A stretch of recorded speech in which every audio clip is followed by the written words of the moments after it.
social, psychological, and spiritual implications of that change.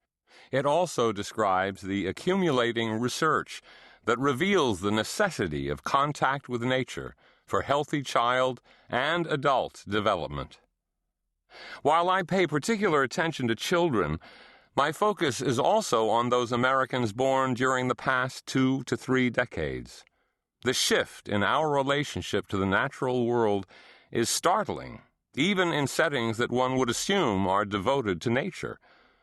Not that long ago, summer camp was a place where you camped, hiked in the woods, learned about plants and animals, or told firelight stories about ghosts or mountain lions. As likely as not, today, summer camp is a weight loss camp or a computer camp. For a new generation, nature is more abstraction than reality. Increasingly, nature is something to watch, to consume, to wear, to ignore.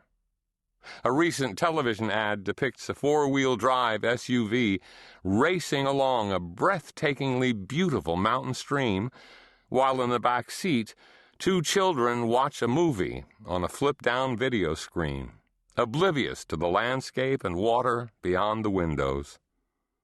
A century ago, the historian Frederick Jackson Turner announced that the American frontier had ended. His thesis has been discussed and debated ever since. Today, a similar and more important line is being crossed. Our society is teaching young people to avoid direct experience in nature.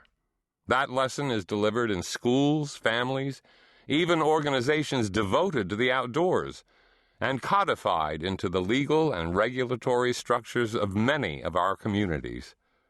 Our institutions, urban, suburban design, and cultural attitudes unconsciously associate nature with doom, while disassociating the outdoors from joy and solitude.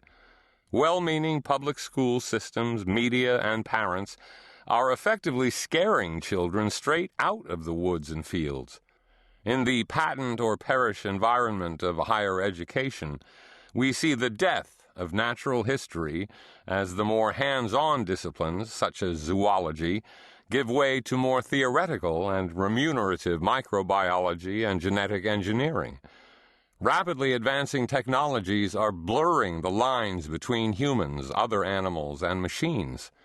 The postmodern notion that reality is only a construct, that we are what we program, suggests limitless human possibilities, but as the young spend less and less of their lives in natural surroundings, their senses narrow, physiologically and psychologically, and this reduces the richness of human experience.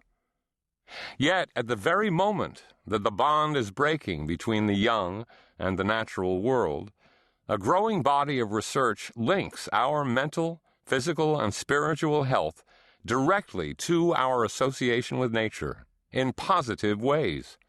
Several of these studies suggest that thoughtful exposure of youngsters disorders and other maladies. As one scientist puts it, we can now assume that just as children need good nutrition and adequate sleep, they may very well need contact with nature. Reducing that deficit, healing the broken bond between our young and nature, is in our self-interest, not only because aesthetics or justice demands it, but also because our mental, physical, and spiritual health depends upon it. The health of the earth is at stake as well. How the young respond to nature and how they raise their own children will shape the configurations and conditions of our cities, homes, our daily lives. The following pages explore an alternative path to the future, including some of the most innovative environment-based school programs, a reimagining and redesign of the urban environment, what one theorist calls the coming zoopolis, ways of addressing the challenges besetting environmental groups, and ways that faith-based organizations can help reclaim nature as part of the spiritual development of children. Parents, children, grandparents,